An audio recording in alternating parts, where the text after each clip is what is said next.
Good evening, everybody. It's time again for your Rowdies Talk Radio, the Green and Gold Gospel. Hey there, little Red Riding Hood, I got a problem and it's complicated.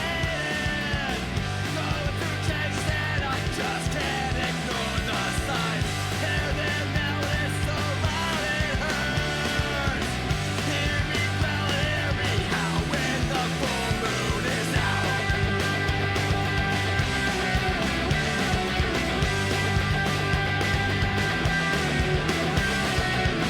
Hear me growl, you see me run, you see me jump. Try to fight, but I emerge with the prize in hand. You better watch out, it's gonna take more than what you got. All eyes are on me and the silence is deafening. You're so helpless against this full moon. Don't ever say I didn't warn you, because I came to play, came to play, I came to play, came to play, I came to play, came to play, I came to play. Wow!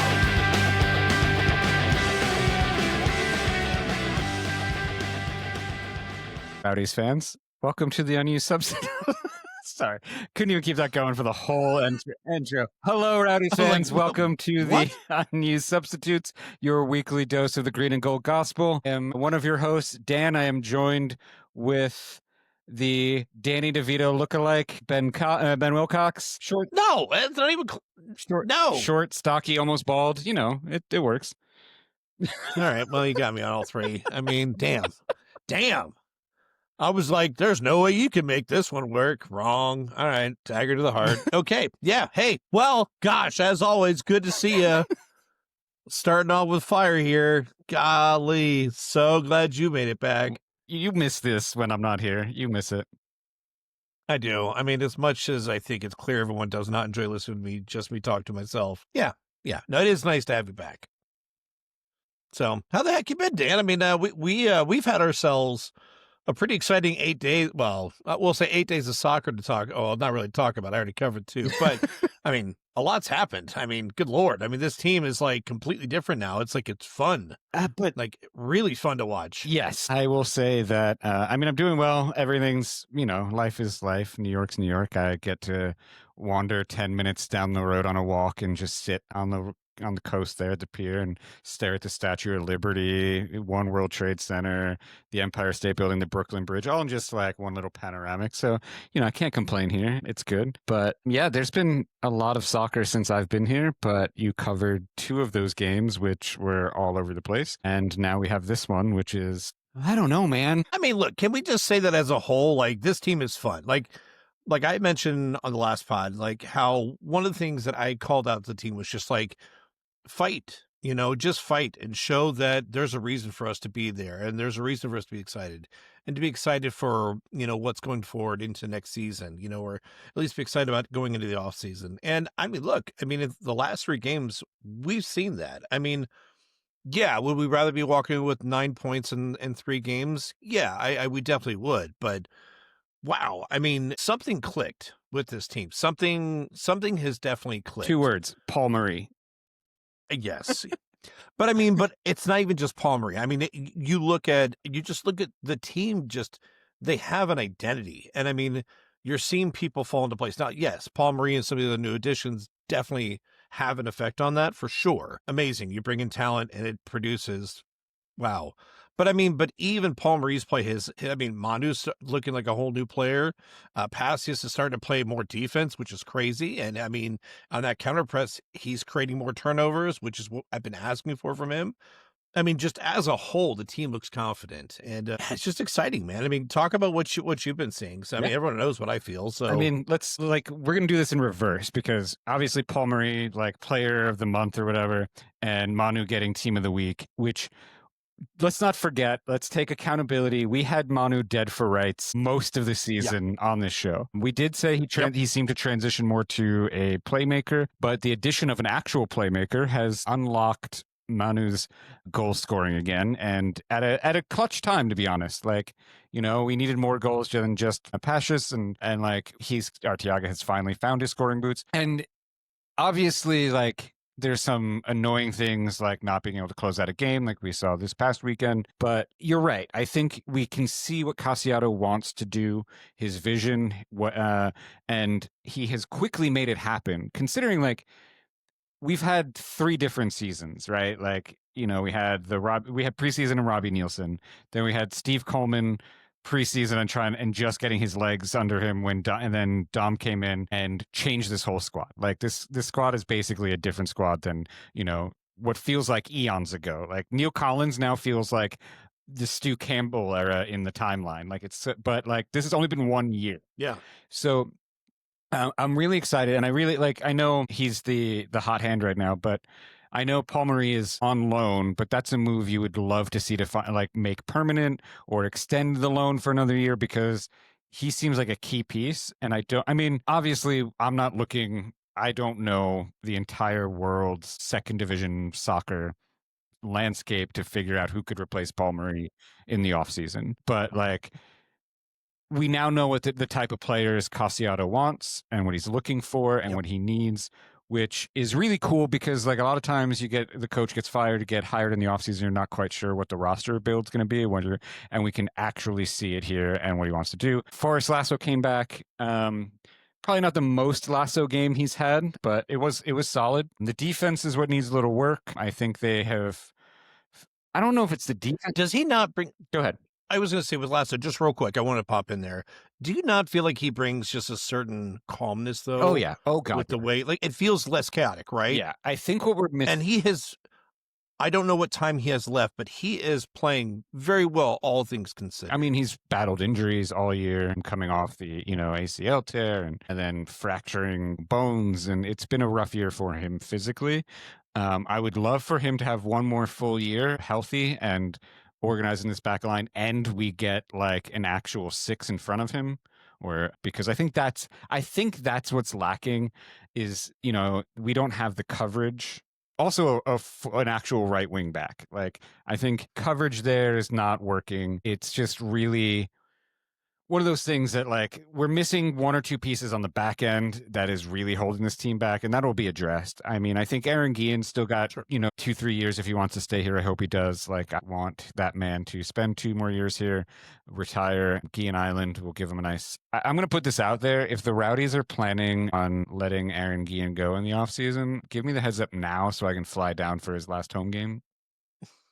So if you guys see me there, you know why. Yeah, he doesn't want to come back to see any family or any of his friends. Nah, he only cares about Aaron Guillen. Yes, Aaron Guillen is more important than all of you.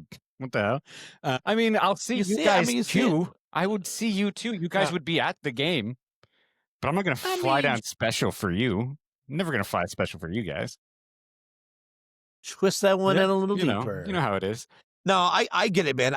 I'm with you. I mean, I feel like, and this isn't a knock towards Castellanos. I mean, I think he's been really good, but there's just, and it's not been perfect. I mean, agreed. I mean, by no means am I saying by Lasso was the permanent fix back there. He's not playing classic Lasso, but he is very much playing his style of soccer, which does bring a calmness. I just feel like a calmness to the rest of the team. Not to mention something that he has developed later on in his game is his distribution.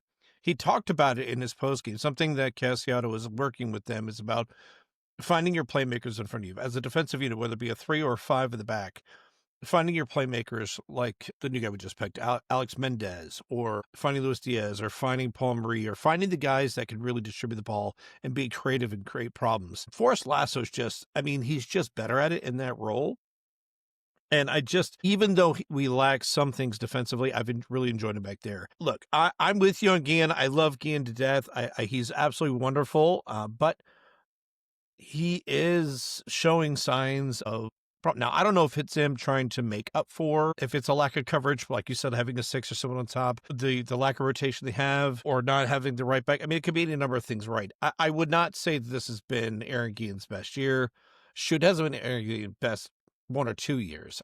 I still believe he absolutely has more in the tank, but I have my worries with him. Midfield wise, I am very excited that, Paul Marie and Alex Mendez and these other guys we brought in have definitely found themselves consistently starting and creating a much more dynamic attack, which is much more of a Cassiano style attacking offense. I mean, with any kind of lone player, we kind of just take them for what they are. I mean, look, there's a high probability Paul Marie's not coming back, but for this season, for the sake of this year, I mean, look, if you're a team coming in to play against a team like the Rowdies that's putting 2 and 3 goals in consistently every game, that's a problem. I mean, it's not just put Passius on an island or stick to, make us play wide and that's going to be enough to stop us. That doesn't work anymore, and so speaking to this team right now, if we can keep this up, I mean, absolutely, there's every reason to think that we could be a problem all the way into the rest of the playoffs. Now, you had said, you and I talked post game, and you had mentioned those 2 points might have cost us. And you're right. I mean, losing out on those 2 points tonight could very well cost us. We are still very much in the hunt right now. But yeah, I mean, we are very much,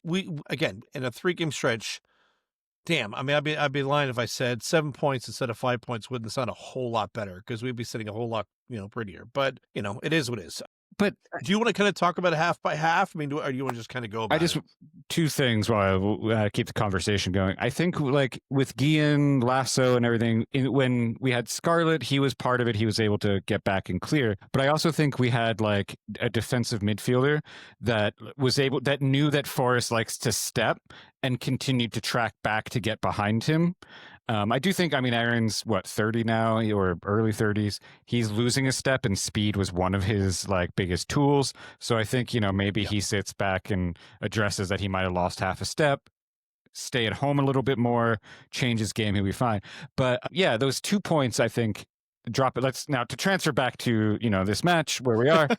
I think like those 2 points are a gut punch. We went from 1 point behind Rhode Island for the playoff spot, and having a game against Rhode Island October 11th in Rhode Island, which could have made a massive difference. Now we're 4 points behind. So even if we beat them, like we're still a point behind them and have to hope they drop points and we don't. So, like, and North Carolina is incredibly beatable. We should have won that game. We played better. I think that was our game, and we let like stupid mistakes be stupid mistakes, which has been our calling card all season.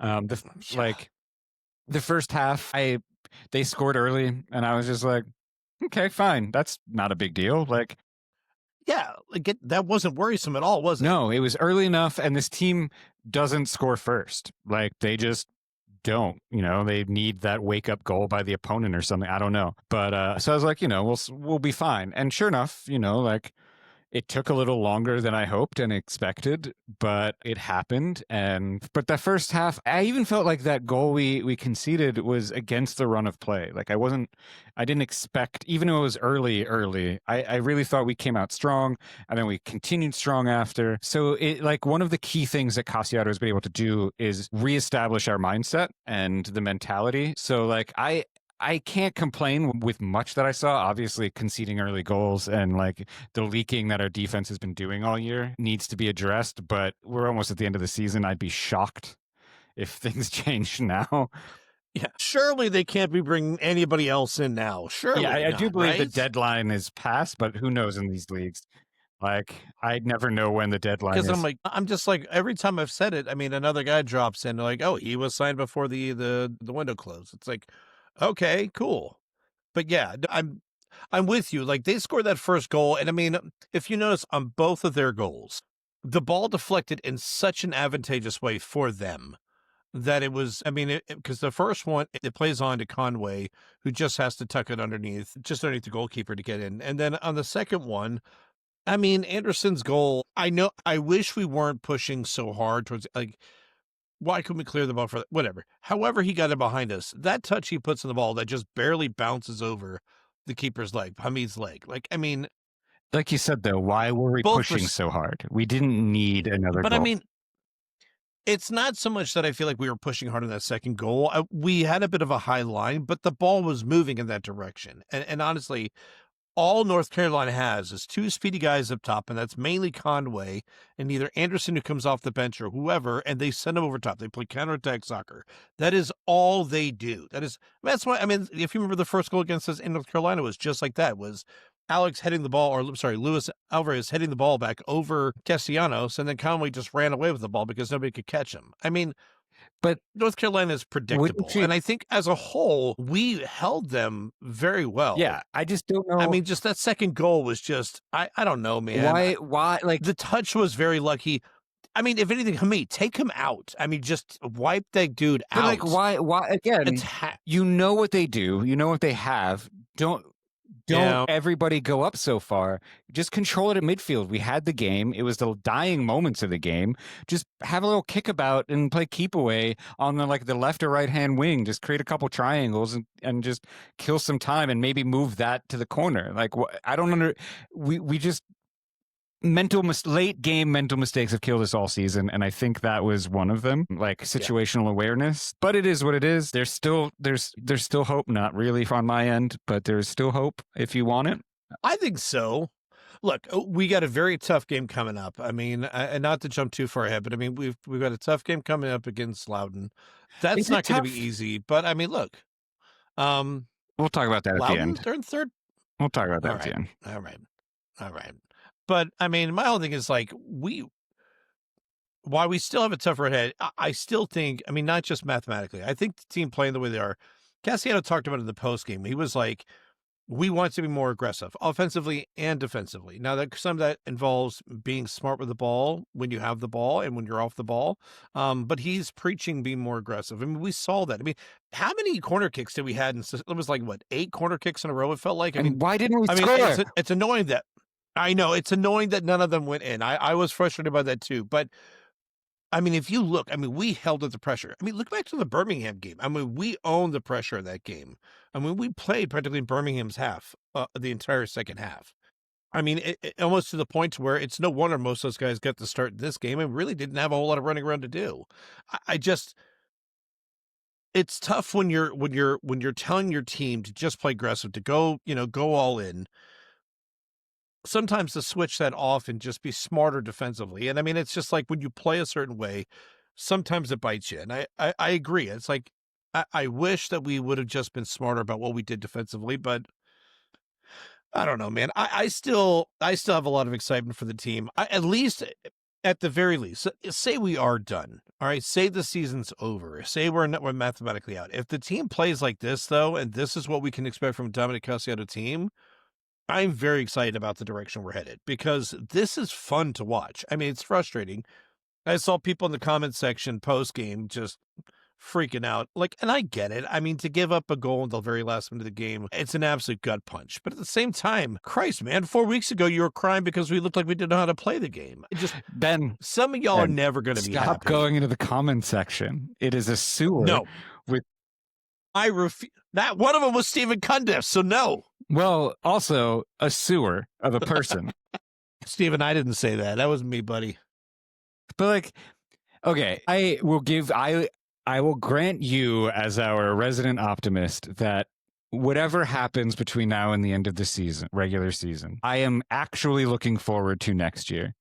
And yes. Like, I am actually excited. Now we have a coach, we have a plan, we have a vision, and I can see where we're going, and it actually feels good. Because if you would have asked me before, Dom, about the end of the season, I was like, I don't know.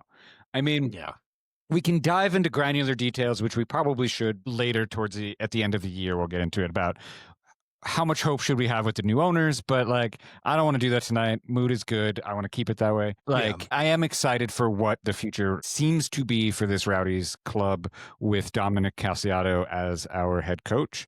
But I don't know, like, I mean, you got to people, I'm going to say like the fans in the comment section are going to get attached to Paul Marie. And then he's going to return to his home club on loan. And they're going to be like, what are you doing? You let our best player go.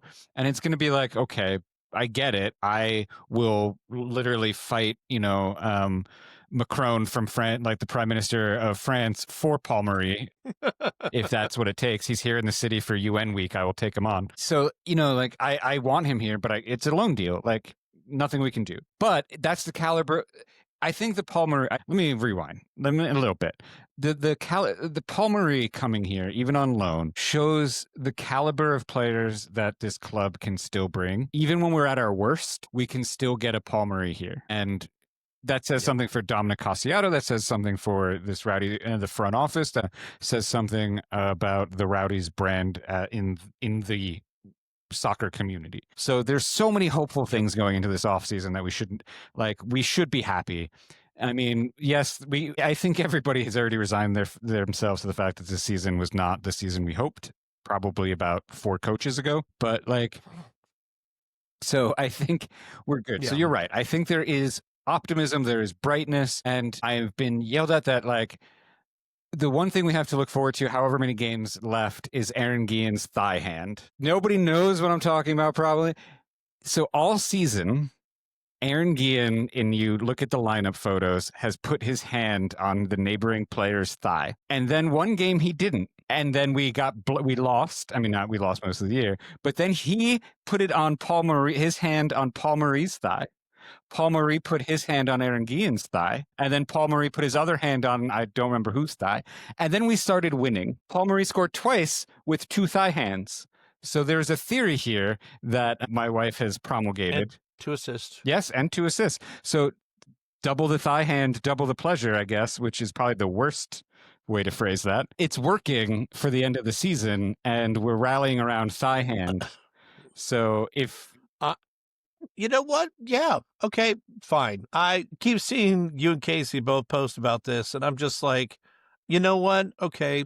Look, we need whatever we need. If it's magic hand, it's magic hand. All right. Or if it's spirit fingers, it's spirit fingers. I will take it. If you see any of these, if you see Aaron Guillen or Paul Marie lining up and there's no thigh hand, yell at them from the stands. Tell them they need thigh hand. Go touch thighs real quick. Yeah, like hand on thigh. Maybe they need to hand on thighs. Maybe they need to do it again at halftime. Maybe that's the move now, to kind of rebuild up the magic. You know, I don't know. I don't know how any of this works. You guys just don't. You know, I mean, I'm telling you though. Recently finding out. Look, I'll take whatever it takes. Look, you're not wrong. I'm joking here, but you're right. I mean, look.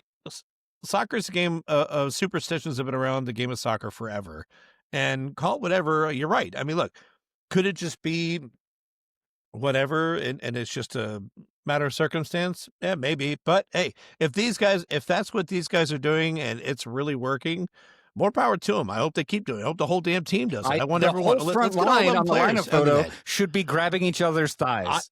This needs to happen, and we'll go on an undefeated streak like never before. We'll win the USL Cup.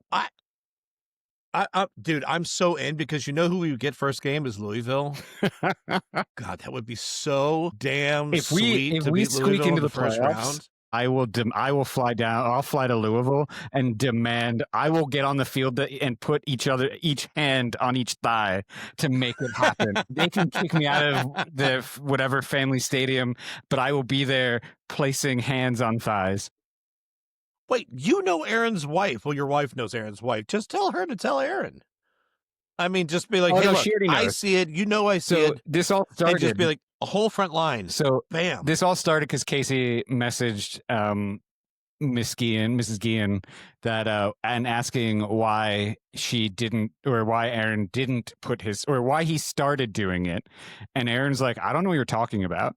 And then got upset that he got called out and took his hand off, and then we lost, and Casey yelled at them and Issa Taylor's in on it too, she's part of it, but well done. Hey, whatever. So now it's become a thing. So yeah, I mean, if we make the playoffs and play Louisville, I will be there helping put hands on thighs and then running away. Dude, you and me both. I'm in. I'll go out there and throw hands on thighs. I don't care. What do you need me to do, guys? I'll do it. All right. That's where we're at. If I got to warm up knees, I mean, that's, dude, I'll do it. If you need me to bust out hand warmers just to make sure everyone's ready to go, I'm in. No, I mean, it's funny. It's like, look, I don't care what it takes at this point. Whatever it is that's got this team playing the way they're playing right now, good. It's fun. It's exciting. Yeah, okay, I'd rather have a win this weekend than a tie. Yeah, great. Okay, we didn't. We keep moving forward. But the way the team is moving and the way this team is playing offensively, it's fun. I mean, look at the 2 goals we scored. You know, Paul Marie's goal cuts it back to Arteaga, who again is just in the right place. You saw Paul Marie in the replay look up twice to make sure he caught him off the side of his eye, knew exactly where he was. And first time Arteaga, far post, beautiful goal. See us. I mean, Paul Marie's bringing the ball up. He gets a hard tackle, but the ball, flies forward into Passia's set. He gets the ball, turns around, sprints the field, gets a friendly deflection as he shoots. And the ball goes near post, bottom corner. I mean, the team is finding ways offensively to make things happen. And you're seeing guys like Azucar and Alex Mendez and Luis Alvarez and all these guys we've brought in, all making positive impacts. In the midst of, we've got high rotation. You're seeing pretty much every guy on the bench over the last couple of games all getting game time right now. I mean, it's like, this is a full team affair right now.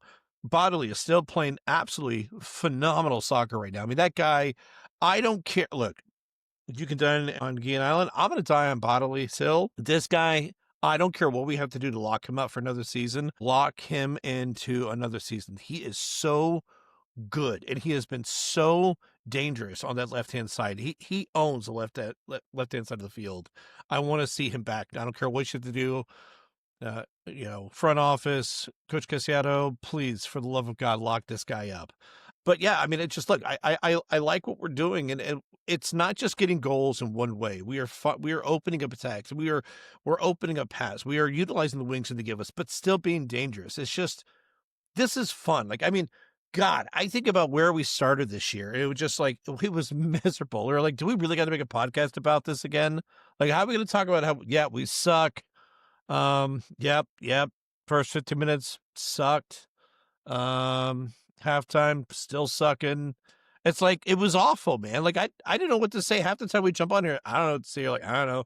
And we just figure it out. Yeah, I mean, we talk about stats. I don't want to talk about stats. No, stats are dumb. I don't care. They don't tell the story. I mean, you can tell a story, but yeah, like, I mean, I've done so, I went through 4 years of Stu Campbell. Like, I didn't want to do that again. But yeah. Yeah. I think back on those days. I feel for you, man. And again, like Paul Marie, I don't want to heap too much praise on this man, but as Jochen Graf pointed out, he does, like, I thought so. Literally, when we posted about Paul Marie signing, I thought it was Georgi Ristov, because I was scrolling and I was like, that's George. Who the hell is this Frenchman? But he looks at glances like Georgi Ristov, plays a bit like Georgi. Not this game, the last game, his first goal, where he all the defenders stopped because they thought he was going to pass and just gave him that lane that he just juked through and then buried it. Beautiful.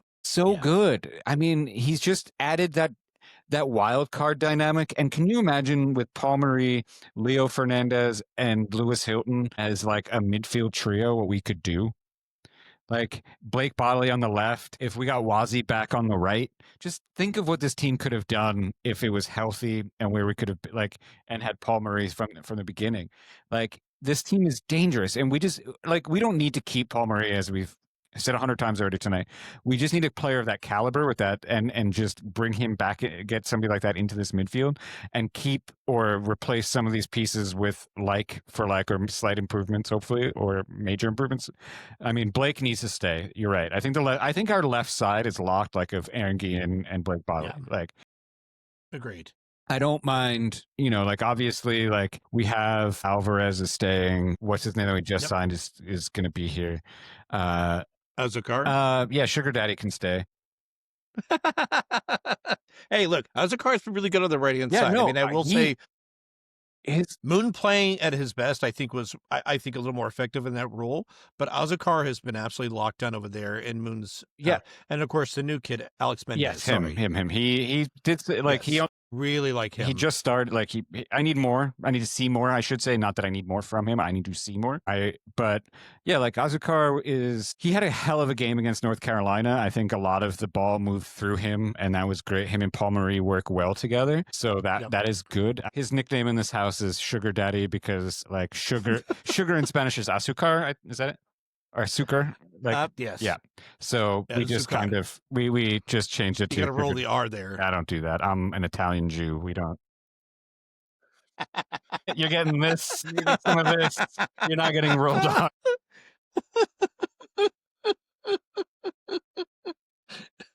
Fair.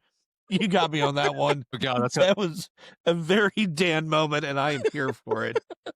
But so we got sugar daddy, we got thigh hand. There's so many weird things that are happening up here that, like, you know. Though, and to your point, you're right. I mean, Alex Mendez is great. In fact, Cassio talked about him post game, saying Alex has been great quality. He's willing to work for the team. He has a wonderful left foot. He has great ability to find big passes, and he's been exceptional. He's been a great addition since he's come in. Think of it. It's only been a couple weeks that he's been here now. Yeah. And he's already making a big impact. And I hopefully, unlike Marie, we signed him. Yeah. I'm not sure if there's any, because I mean, this guy is coming from, playing the Portuguese First League, obviously, Liga Mexi's first division. So I mean, I gotta wonder if there's something in there. Of course, USL contracts, we'll never know anything. But I mean, look, however we managed to make that work, again, kudos to front office and Casiato for identifying the young man. I mean, look, these guys are working. And I mean, look, are we going to find another Paul Marie? I mean, I don't know. I do know that the team is already on the hunt for the offseason. They are already looking. There's already been talks going on, as all teams do this time of year, right? They all want to start getting kind of things ready. And I will say from the things I've heard, obviously can't confirm any of it, but there's a lot of good things coming our way in the offseason. There's a lot of good things moving forward to us. And look, I love that. I love that the team has been consistent and trying to do the right thing and trying to make the right moves. And for as frustrating as some of our shortcomings are, I mean, look, it's been a long season. We have seen every side of this team up to this point. Not everything works, but as a whole right now, for whatever reason, it is coming together. Part of it is just, it takes time after a coach leaves who really just for whatever reason didn't work, but clearly had a clash with the team, to a coach who tries to rebuild the team as far as kind of getting a unity back together. And now Casiato, who is really trying to establish a team. I mean, like you said, all the phases of coaching, and to see these guys still bought in at this point of the season, I mean, that's no small thing, right? I mean, like, this team is still bought in, and that's a lot of things to be excited for as a Rowdies fan, because they believe they still have a chance, as we believe. I mean, obviously you'd hope they'd still believe, because mathematically they still have a chance, but even beyond the math side of it, I mean, this team really feels like they have the quality to compete now against the best teams. And real soon here, in about 4 more days, we're going to get a chance to prove that. Yeah, I think I know you said that, like, Loudon is third place. Like, what we saw at the beginning of the year when we first played them, they were first place, like, on a tear. We just fired Robbie Nielsen. Steve Coleman didn't even have a full week with the squad. We didn't play them at home because we didn't have a home. So, like, it's a completely different matchup than if it would have if this happened any other time. And, like, and I also think, like, that's the same for most of the games coming up. Like, they were all, like, bad time for us, which most of the season has been a bad time for us. But, like, transitional moments and like, we finally feel not like a finished product, because there's still definitely a lot of improvement that can happen on the backside and, like, in our third. But Sure. like, so many things have changed, so many things, that I have a lot more faith going into this Loudon match than I would have at any other point. I think we have experience. We still have the firepower. We have the cohesion. We have the mentality to take on a young, good, solid team like Loudon. But I will also asterisk this, like, mark this up, footnote, that, like, I don't know if this team is beat top of, like, the top 5 team or the top 4 team capable yet. I mean, we've seen good things against North Carolina, which are, like, upper half of the table, but I'm not quite sure if we're there, if we've crossed that hump yet, if we've gotten over that. No, agreed. But Loudon is a team where we can prove it. Like, I mean, does that mean we can beat Charleston and Louisville? I don't know yet, but let's see how this weekend goes. And we don't have to face Charleston again until the playoffs, I think, right? If we get to the playoffs. Correct. Yeah. So, if we make it to the playoffs and we get through a couple rounds. yeah. So Louisville would be, again, if we're in the playoffs, right? We played them twice already, didn't we? Yes, we've already played them. All we have left right now is Loudon away, Monterey home, Rhode Island away, Hartford home, and then Detroit City home. Hartford might actually be the hardest team left on that schedule. They're hot right now. Yeah, that's fair. They are very hot. Like, I mean, Detroit City are annoying always. Rhode Island are hit or miss, but we'll be going up to Rhode Island. So, but weirdly, we have flipped the script and have been better on the road than we have been at home. So maybe playing it in Rhode Island will be a good thing. I think I might be at that game. Casey and I are still trying to work out logistics. We might go to Rhode Island. Nice. Yeah, Casey wants to go say hi to Lewis Hilton. Assuming he makes the trip. Yeah, assuming he makes the trip. If he doesn't, Casey will yell at him. But better be healthy, Lewis. No. But yeah, we have the potential to make a run. I haven't looked at Rhode Island's schedule, but I think that's more of a discussion if we beat Rhode Island of like the remaining like 2-3 games of if we're not in the playoff position. But I hope. Yeah. I mean, we just really, ideally, the Rowdies can't afford to drop any more points. Like, I don't think we can win 5 in a row, but like, ideally, we can't afford to lose any games. Right. That's probably better is like, we can't afford to lose any games because we can, if we somehow can, if we draw and Rhode Island draws, nothing really changes, but we just need to keep pace and hope we pick up points where Rhode Island drops and we beat Rhode Island. But it's only 4 points. There's crazier things have happened in this silly little league of ours. Well, right now, let's see. Rhode Island's got El Paso Locomotive. Then they've got Las Vegas Lights, us, North Carolina, and then New Mexico United. So I wouldn't say that the toughest lineup of teams, but they've definitely got some tough ones ahead. I mean, how many are home? So you've got, if I'm reading this right, this Friday's game is going to be away at El Paso, home to Vegas, home to Rowdies, away to North Carolina, away to New Mexico. Those last two, the New Mexico and the North Carolina games, back-to-back road games with a bunch of West Coast mixed in, is not great for them. No, and look, El Paso is 6th, New Mexico's in 5th. Damn, FC Tulsa's at 1st. Oh yeah, they've been tearing it up, dude. They're like might be the second best team in the league, with obviously behind Louisville. That is crazy. Yeah, they've had. Looks like the West Coast has been good for them. Wow. Yeah, they don't have to play us because they were a whipping child for a while. I was just gonna say, yeah, man. But yeah, I mean that's a tough lineup to play against. I mean, North Carolina here, North Carolina is no joke. They're a tough team, even though, I don't think they're as good as their results show. But I mean, yeah, I mean that's a tough schedule. So you're like we were saying. I mean, we can't afford to drop points. If we can bare minimum tie away, win home, or fuck it, vice versa at this point. I don't care. Whatever grouping of that, I think we give our chance to get ahead of them. But I don't know, man, because right now they're sitting at 30 points and we're sitting at 26. Indy's at 29. I don't know. Do we respect Indy at all? I don't know. I have no feelings either.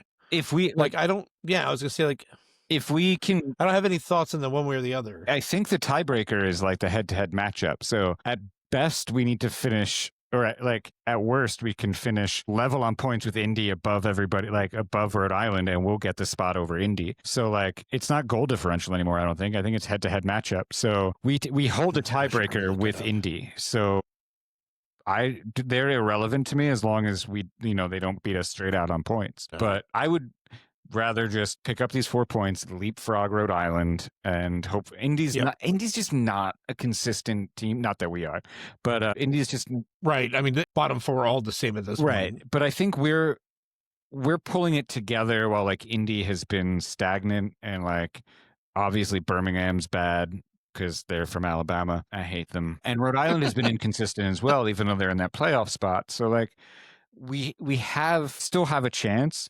But that window is closing quickly. With each point dropped, that window is just slamming shut.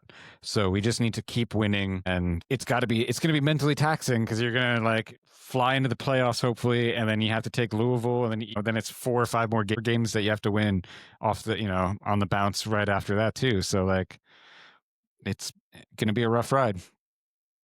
Yeah, look, Rhode Island's not scoring a lot of goals either, whether home or away. I mean, again, and I've said this before, I mean, if we can be consistent, keep scoring 2 and 3 goals a game, I mean, that shit's infectious. I mean, it's almost like it comes to an expectation. I mean, like you'd said at the beginning of this podcast, how you mentioned, they scored early in that 14th minute, but I mean, I immediately I was just like, that's no big deal. One, because it's early, and two, because I know we're going to score. I felt that way coming out the previous 2 games. Sure enough, 20 minutes later, boom, balls in the back of the net. I'm like, there's more coming. It felt like that.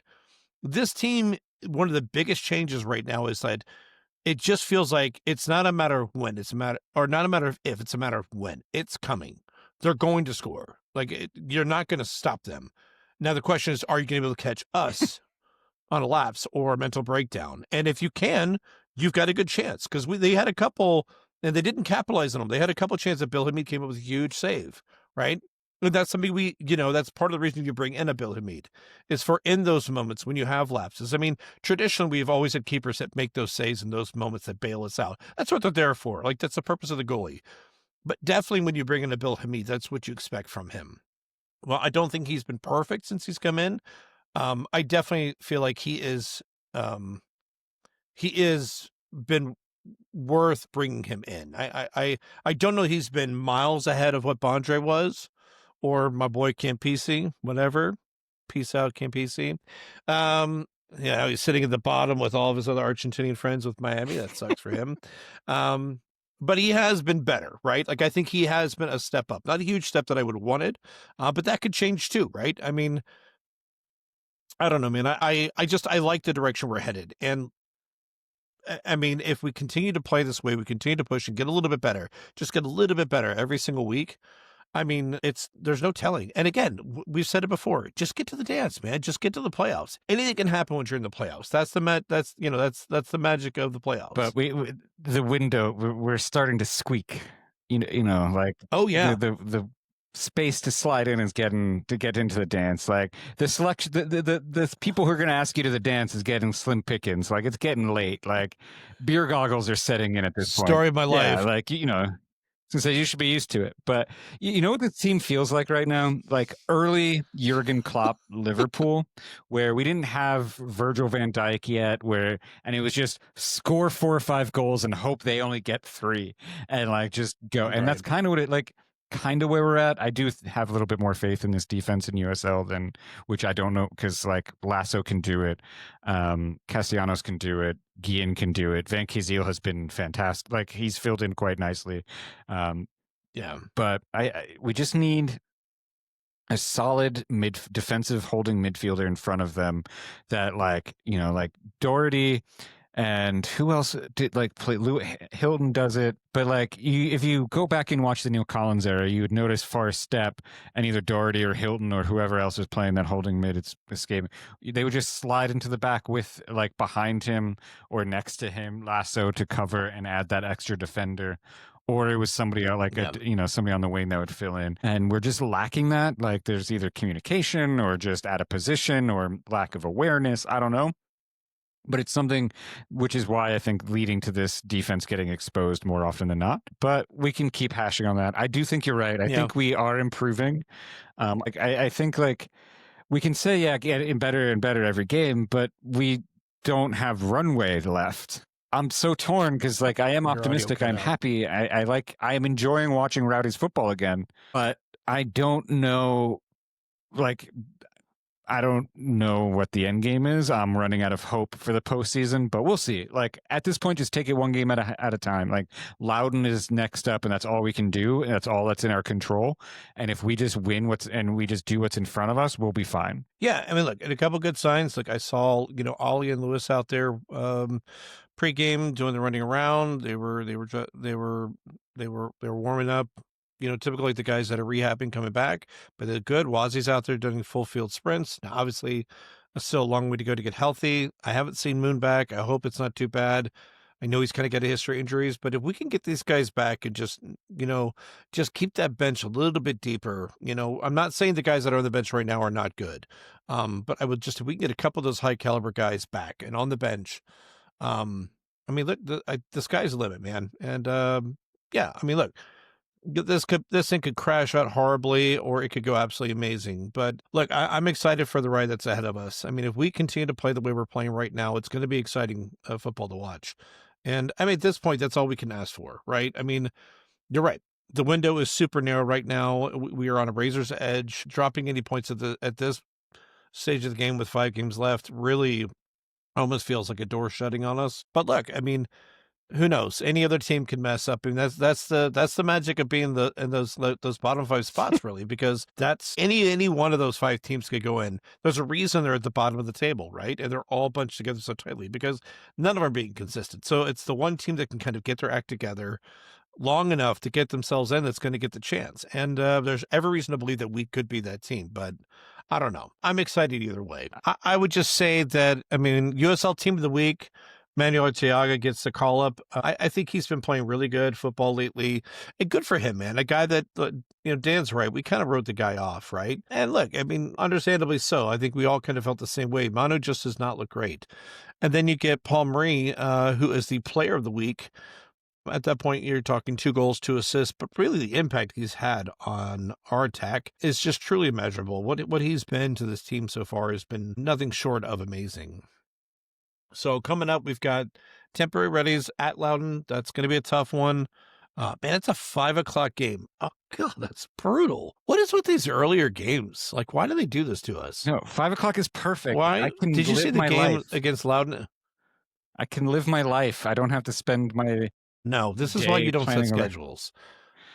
No, because I want to do more than to spend my entire Saturday night. Who's the old man here?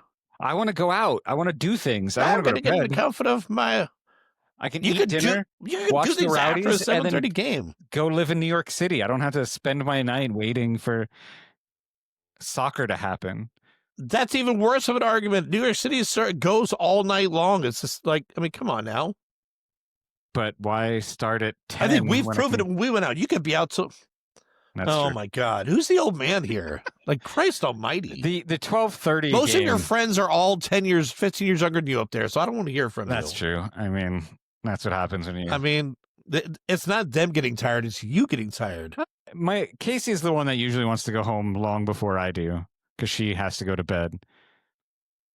I can still hang with the kids. Casey's the one that wants to go to bed. There's a joke in there. I'm not going to do it. All right. Look, we did not talk about this beforehand. I'm going to bring it up. Do we have a We Love You? Do you have one? Maybe so, because I have nobody in mind at this moment that I'm reading that. Do you have anyone that you might think that would be a good We Love You? Am I here? I lost you. Am I back? Oh, there you are. Yep. Okay. A good We It's Love You. It's going to be fun chopping this up later. Hey. Yeah. Good luck. Nope, you froze again. If you're on Wi-Fi, FC that's is probably back. why. Yes. Post will take care of this. Post being me, I will take care of this.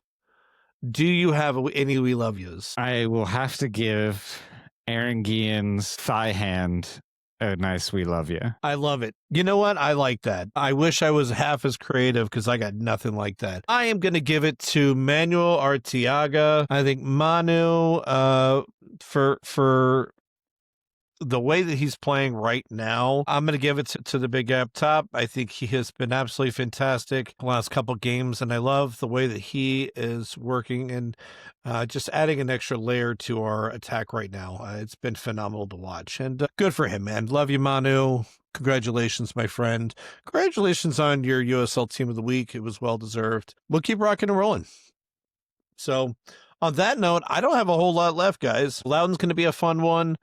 I really hope the team steps up in a big way for this one. I think if we continue on the trend that we're on right now, there's every reason to believe that we could cause some problems for them, but it's not going to be easy. I mean, we know that road games in this league are not easy, but Loudoun's also, they don't know what to expect from us either. And look, there's every reason to think that we could shock them. Look, even we were playing in the top, when we were one of the top 3 teams in league consistently, we had games like this where we drop random games. Well, why can't we be that team to do it one of the top teams, right? Like, we could easily do it. So I don't know. We'll see. Let's be a disruptor. Let's get those shocking 3 points. Let's put us up there even with the number 9 seed and just see what happens, man. I mean, look, again, like I said last week, I mean, screw it. Who cares if they respect you? Just put your all into it. Work as hard as you can, and let the cards fall where they fall at the end of the day. I mean, look, I would rather go out fighting and swinging and throwing everything we have at them than packing it in and just saying to heck with it. We'll deal with it next year. So, yeah. All right, guys. Well, I hope you've enjoyed this one. Sorry about the tech issues. Hopefully I can sort all that out in post, but Either way, we love you. Come on, you Rowdies. The Rowdies run here, the Rowdies run there, they kick the ball around. The Rowdies run here, the Rowdies run there, and then they fall on the ground. Oh, the Rowdies, the Rowdies, the Rowdies are kicking the grass. When the Rowdies play soccer, it's a sight to behold. You'll swear there'll be devils with magical toes. You'll laugh, you'll cheer, you'll leap from your seat when they kick with their head instead of their feet. The Rowdies run here, the Rowdies run there, they kick the ball around. The Rowdies run here, the Rowdies run there, and then they fall on the ground. Oh, the Rowdies, the Rowdies, the Rowdies are kicking the grass. When the Tampa Bay Rowdies take the field, there's a roar. The fans' loyal fannies cheer the team they adore.